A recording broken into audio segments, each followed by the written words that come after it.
bombarding us as humans. You tend to feel drained by the end of the day, you know. Could this thing be bad for you? It's just a matter of gambling. Eventually, someday, you're going to pick up a germ that's going to make you ill.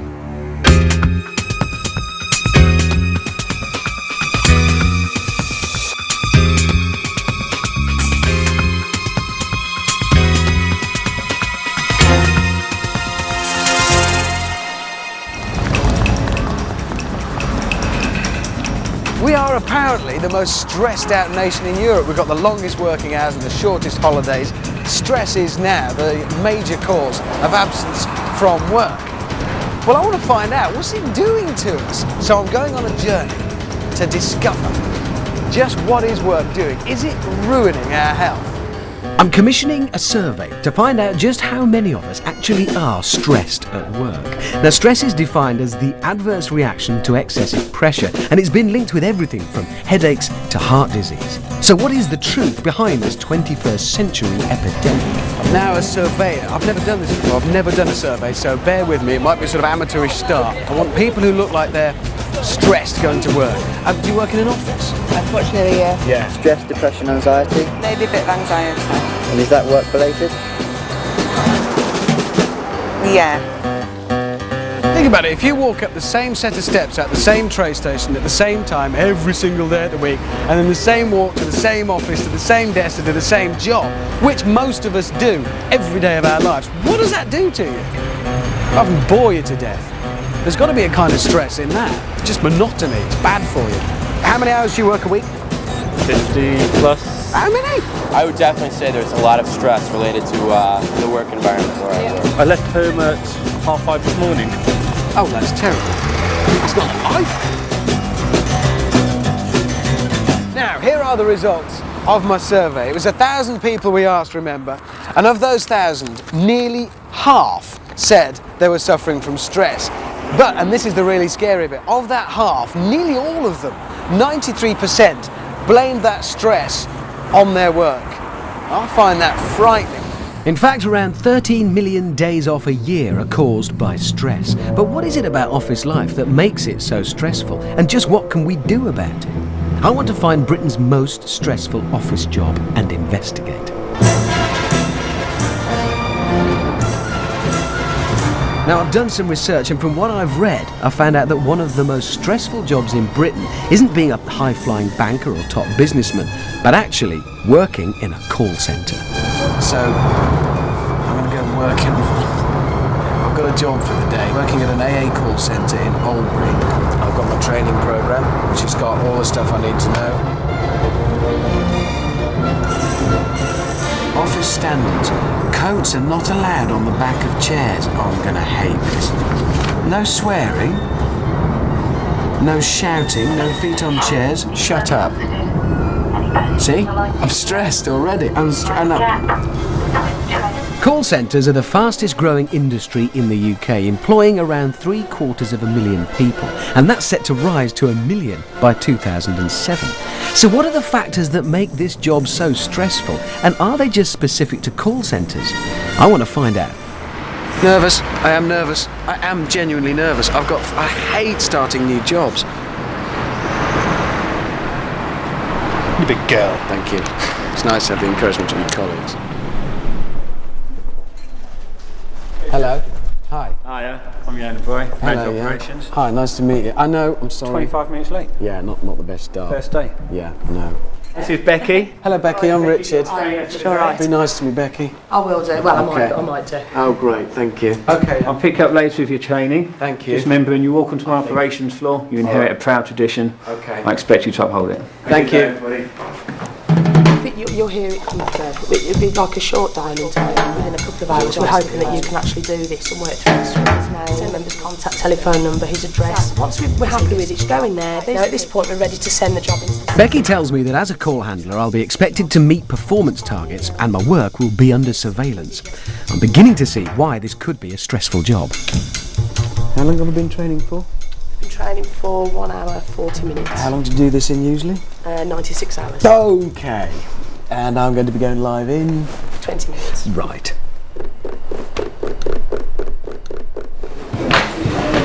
Heartbeat. You can probably hear it on my microphone. Can't open the door.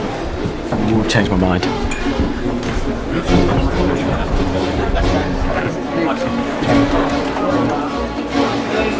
I'm properly scared. Change my mind. I'm about to do my first call, or go live, as they call it. And if I'm brutally honest, I don't really want to. Oh, just get it over with. Somebody ring. I can't stand the waiting. This is terrible.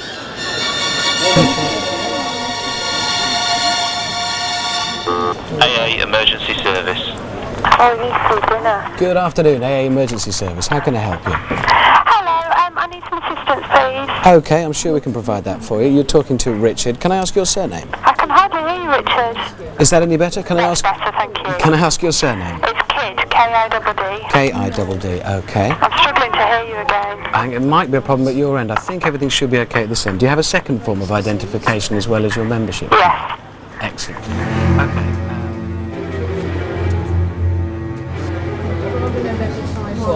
Wait. Yes, I can tell you that we are experiencing quite a high volume of calls in that area. I suppose the thing with this, I don't know what's coming up next. I'm in the hands, really, whoever calls next. I am getting a sort of lower back pain that I do get when I know I'm stressed. That's always a sign that I'm feeling the pressure. To add to my stress, my calls are being monitored by that big, important-looking bloke in a suit. What's going wrong? I don't know. Had a rental start the car and everything. If we can talk about the problem. Hello. My car won't start. Matt, the only problem we've got with his last call is it took him over 12 minutes. If it continues to be like that, we're going to have a chat. I could do with a break. What's the problem? Why aren't we taking calls? Oh no, I am. I'm available. I was a long time on that one. It was over 12 minutes. Okay, no problem. But normally we expected to be up to 3 calls in that time, not just 1. That doesn't help my stress. I'm beginning to learn what factors could be at the bottom of my slowly rising stress levels. Lots of responsibility, but no control over what I'll have to deal with next. And that's something that could be true of any office job, not just a call handler. And what's concerning me now is after a day of that, my back aches, my head's starting to ache, I've actually got a rather unpleasant film of sweat over me, and that's all from stress. What's the cumulative effect of that going to be? To find out, I'm meeting organisational psychologist Donna Dawson, who has 20 years' experience of studying stress at work. Hi, Richard. Hello. Nice to meet you. What is the effect of stress on us? How would it affect us? High blood pressure, which in turn leads to kind of higher rate of heart attacks, coronary heart disease in general, headaches, backaches, joint pains, respiratory illnesses, digestive illnesses like ulcers. Long term, you can even get some forms of cancer. So basically, if you're under continually high stress at work for decades, it could be ruinous to your health. Well, it could shorten your life. Now, I spent this day working in a call handling centre. One thing that struck me was having responsibility, if you like. And people working in these centres do. They've got responsibility to meet their targets and to deal with customers. But they've got no real power. They can't change anything. They can only strive to meet these targets. That seems to be a factor. It seems to be that combination of high workload, lots of responsibility, but no control. Those two things together equal workplace stress. It's becoming clear that stress isn't about how many hours you work, it's about how much control you have over that work. I've come up with an idea that I'd like to run past Donna. I have found a company that actually make window blinds. Now, this is Linda, okay, she's the boss, and this is Joan, who's a secretary. What I propose doing is swapping their job, so that Linda becomes the secretary with all the responsibility we've spoken about, and Joan then becomes the boss with, I suppose, the power. We'll actually test the whole theory about whether more autonomy, more control lessens stress, and whether less autonomy, less control makes it worse. So here is the brave business that's agreed to take part in my experiment. Blinds Direct is a small but thriving window blinds company in Kent. One of the bosses is Linda Worden Page, a hard-headed businesswoman who can't remember the last time she took a day off. She'll be swapping jobs with Joan Garrett, her loyal secretary, who's worked for the company for the last 2.5 years. Throughout my experiment, we'll be measuring their stress levels through their blood pressure, heart rate and psychometric tests. Plus, we'll be monitoring how much they eat, drink, sleep and smoke. How do you think I'll cope doing your job? I don't!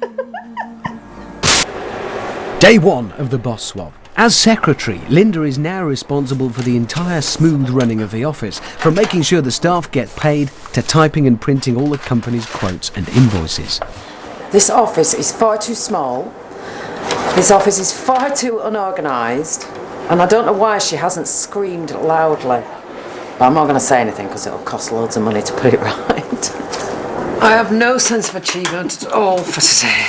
None whatsoever. I'm just thankful that I don't have another quote to do.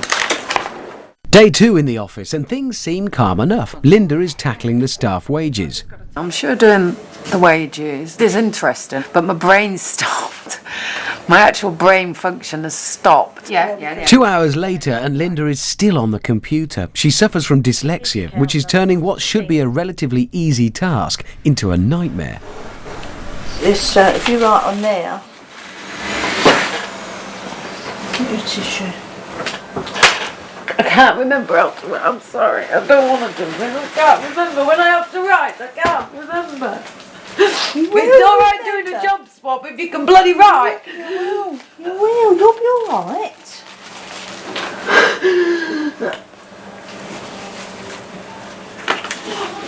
Would you mind if I went off for a cigarette, Joan? In just 2 days, Linda's blood pressure has soared from a low 90/55 to 121/66. If this rise in blood pressure was sustained over a long period of time, it could well increase Linda's risk of coronary heart disease and strokes. Meanwhile, Joan's blood pressure remains unchanged. How you doing? Don't ask. So what is it about the job that's turning Linda from a confident, in-control boss to a nervous wreck in just 48 hours? You got somebody saying to you, don't forget to file this. Don't forget to pay the checks in. I'm not suited. If I was suited to this job, I'd be a damn secretary. That's why I'm not a secretary. 3 o'clock on day 4, and Linda resorts to drinking on the job. This is the list of things that Joan says I have to achieve. Well, Joan, do you know where I'm going to file this? Bottom drawer. Right, there's a couple of things I would like you to do. Day 5, and there seems to be a crucial turning point for Joan in her new role as boss. She begins to take control and also starts to tell Linda what to do. Can I please go for a cigarette? I am not functioning very well. My work is suffering. I have already trashed 2 checks and I really do need a cigarette. No, you're not allowed. Not until you wrote your checks out. I could resign. Unfortunately, Linda, you'll have to resign. Linda is relying more heavily on nicotine and alcohol as the job swap takes its effect on her both physically and mentally. Meanwhile, with blood pressure steady and not a glass of wine in sight, Joan has a major breakthrough. I've made a sale today, which I'm really, really pleased about. I feel quite proud of myself, actually. Day 6, and there's no sign of Linda. I'm nowhere near work. I'm about an hour and a half away from work. I just cannot face looking at that damn paperwork anymore. Yesterday, Joan said to me that I couldn't go down and have a cigarette until I'd finished all the work.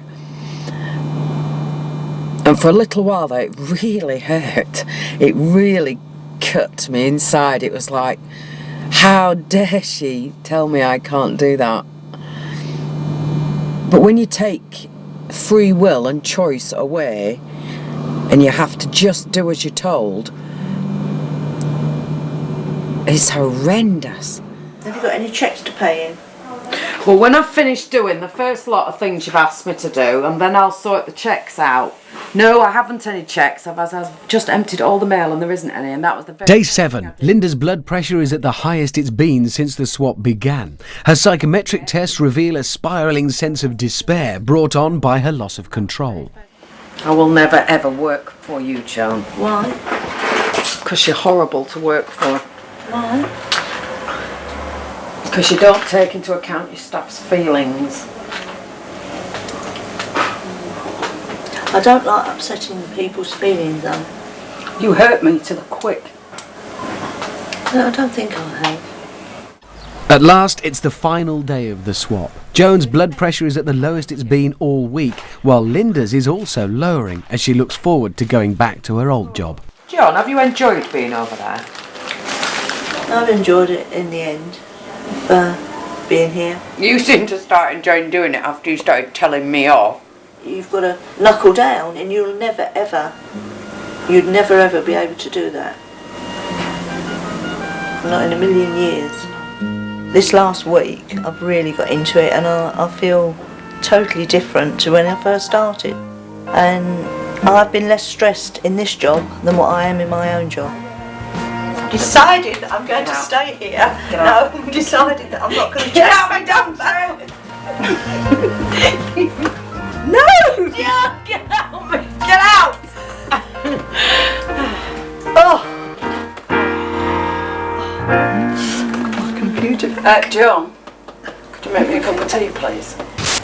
With my experiment over, it's time for stress expert Donna Dawson to talk through the results. Initially, when you swapped jobs, you each had a little bit of a surge in stress because it was unfamiliar territory. But then what happened was really interesting because your stress levels actually went down and kept going down as you got into the job. Linda's went off the scale. I've got to say, I mean, even for you to see this, it's fascinating. But as a complete layman, not knowing anything about what's going on in their heads, it was amazing to see the transformation. Yeah. We've seen then that stress can have really a very profound effect, physically and mentally, on us. Absolutely. So what can we do? Well, of course, we've seen how being out of control and feeling powerless makes you feel negatively stressed. So the thing to do is to try to get in as much control as you can within your job. For people like yourself, Joan, they need to let the boss be able to help them organise their work so that they have a chance to see you're under stress and to help you with it. Well, it's all over now. It's finished. Have you got anything you finally want to say, perhaps, Linda? Anything you want to say to Joan? Now it's all over. I see Joan's job as more vital now. I knew it was vital before, but I didn't really know what went into it. And I probably value her much, much more now than I did before. So should I worry about stress? Well, yeah, clearly. And what we've shown there is that lack of control is a major cause of stress in the workplace. And if it can have the very real effect it had mentally and physically on Linda in, just 10 days or so, think what it can do over the whole of your working life. And most of us aren't really in a position to do a swap with our boss. I mean, I can't ring the chairman of the Board of Governors and say, can I do your job for a week? I'm feeling stressed. But if you are feeling that kind of stress at work, you can talk to your boss, and your boss is legally obliged to do something about it. Work-related stress costs the country £4 billion every year. What I'm beginning to realise is that British bosses have to sit up and take responsibility for the welfare of their employees. But it's not just stress that your boss is responsible for. It's also your all-round health and safety in the office. Now that might sound boring, but I've been doing some more research and I've come across something quite worrying and actually rather nasty. It's not just the amount of work sitting on our desk that could be making us ill. It could be the desk itself. The average desk harbours 400 times more bacteria than the average toilet seat, according to this. Now, the guy responsible for this is called Professor Charles Gerber. Well, he's American, so he's called Professor Chuck Gerber. I've actually got in touch with him because he's going to come over and have a look at my desk. Because I want to find out, am I sitting at a desk or a death trap? Right, we're going to meet Chuck in reception. He's actually flown in today, so he's come straight from Heathrow. He's kind of famous in this field. He's a microbiologist. And he's also famous for, apparently, he flushes the lavatory with his elbow. Which is worrying, really. Hello. Nice to meet you too. Well, thanks for coming all this way. I'm fully wired. What I'd like you to do while you're here is actually sort of test my desk. Right, this is going to give us an idea of how many germs are actually living on your desk, and if it's really bad, I mean, it's going to beep on us. Oh, that's bad. Wow, that's pretty bad. You're starting to approach 100,000 bacteria on that area. So that's really unpleasant. 100. How many? Yeah, maybe you're reaching the number of bacteria in a used pair of underwear, actually. Oh, that's a nice thing. Yeah. Okay, now I am starting to get worried because there's nothing special about my desk. So if it is crawling with nasties, that could be true of any desk in any office. It's kind of unpleasant to think about it, but is there any actual danger to me? Could this thing be bad for me? Basically, anybody with a cold, flu, or even some types of diarrhea can actually leave germs on your desktop that potentially could make you ill and transfer it to other people. What's the worst thing I could actually catch? Well, for example, hepatitis A virus can be transmitted by surface contact. Given the choice, then, would you rather eat your lunch at my desk or off a lavatory seat? Well, given a choice, I might pick the laboratory, actually. But we haven't tested that yet. No, that's true. But I've got a bit of a challenge here because I want to take you to a place where it's more of an event, really, that is pretty famous for its lavatories. And I want you to do some tests there and see how they do compare with my desk. And if my desk is filthier than those, it's the end. I am, of course, taking Dr. Chuck to the world-famous Glastonbury Music Festival, attracting up to 150,000 people a year. That's a lot of bums on seats, making the Glastonbury toilets the stuff of legend. The only slight fly in the ointment is that Glastonbury doesn't know we're coming, so I've arranged for a secret toilet swabber to do our dirty work for us.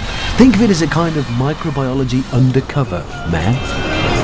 Hey, dudes! Yeah! Cheers, dudes! Which is our peace-loving, germ-spotting mission. Whoa, there it is, look on the right. Look at that, my people!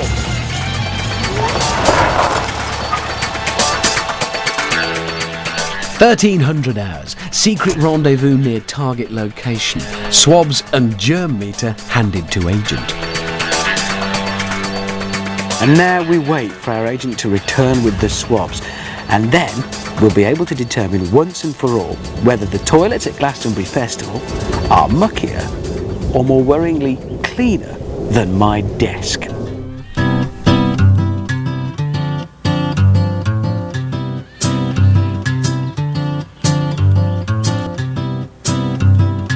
At last, our undercover agent returns with the swabs, and we set off to compare the results with my desk at the BBC. Ending with a friend named Sunny Skies.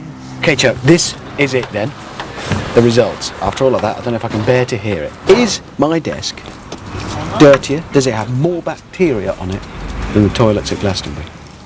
Well, actually, yes, about 100 times more bacteria, actually. You're joking. No, that's what the results say right here. What should I do? I mean, should I worry about this now? It's just a matter of gambling. Eventually, someday, you're going to pick up a germ that's going to make you ill. And what's this? That's this little... Oh, yeah, a little bacteria growing right there, see? That was genuinely shocking. It was, I'm not joking. So am I worried? Well, yes, but at least I know what to do about it. I will never, ever eat at my desk again. Ever. Just as I think my investigation into offices is coming to an end, I get a call from a chartered surveyor called Richard Stott. Hello. He tells me there's a whole new angle to my office investigation that I hadn't considered and invites me to meet him. Good to see you. Right, nice good to see you. And I'm intrigued. What have you got to talk to me about? Because I know that my desk was germ-ridden. Really? That sounds nasty. I mean, really bad. Yes. But you're saying that there's even more in offices? There's certainly a bigger picture. Okay. It's a whole cocktail of contaminants bombarding us as humans. If I'm, if I work in an office and I look around me, what are the things I might see that might be making me ill? You've got the photocopier, yeah, or the laser printer, giving off gases, volatile organic compounds, benzenes. These things are known to be carcinogenic. When you're at home, you feel fine. You come to the office, you suddenly feel lethargic. You got fatigued. You can't concentrate. I'm slightly sceptical about this because it starts to sound like And with so many things are supposed to be bad for us now, and in making this programme, if I worried about everything I'm told to worry about, I wouldn't get out of bed. I probably wouldn't get into bed. I'd assume that was bad for me. Let's go to a real-life example of a building which is not performing, which is potentially sick. Yeah. You may change your mind. I'm intrigued by what Richard tells me. Can the office itself actually be making us ill? According to him, 1 in 4 offices in Britain is sick. Are we being poisoned little by little at our desks? This is going to be brilliant. We're going to have like loads of experts and special scientific kit. It'd be like Ghostbusters. We're heading for a potential viper's nest of coughs and colds. The Earl Shilton Building Society in Leicester is a typical office in a typical town. But a shocking 70% of the employees believe their building is making them sick. Very dry throat. You get very tired. Is that your air conditioning? That's our air conditioning. Very high tech there. You tend to feel drained by the end of the day, you know. You go home feeling like a limp lettuce some days.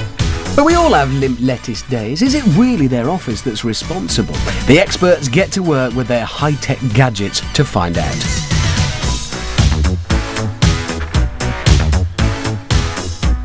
So I'm now in the air vent of a building society. You all really want me to crash this, don't you? Probably the scariest thing in a way is that it's completely unscary in here.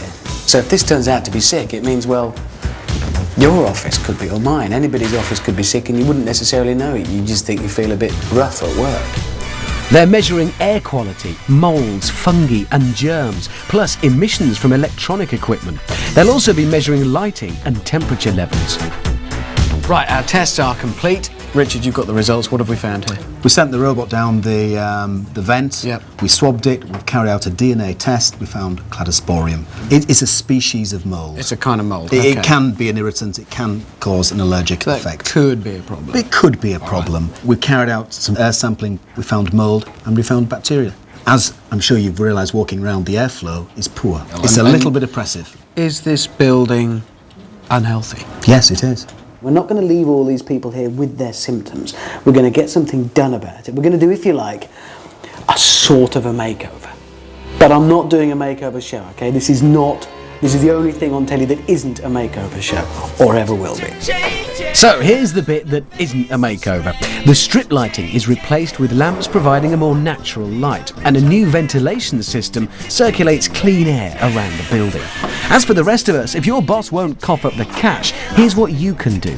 Let as much natural light as possible into your office. Sit by a window and not near the photocopier. And take regular breaks to get some fresh air. But with a bit of luck, things should improve for the folk in there and their lives should get better with a few simple changes. And that really is the end of my journey looking into offices. So, should I worry about them? Yeah, I think probably we should. If it's not the herds of germs roaming across our desks or the germs waiting by the water cooler to mug us, it's the stress and the long-term effects of that are definitely a worry. If I've learned one thing on this journey, it's that you've got to do something about it. If you're feeling the wrong kind of stress, talk to your boss, talk to anybody. If you work in an office, you're going to spend an awful lot of your life there, and you owe it to yourself to get it sorted.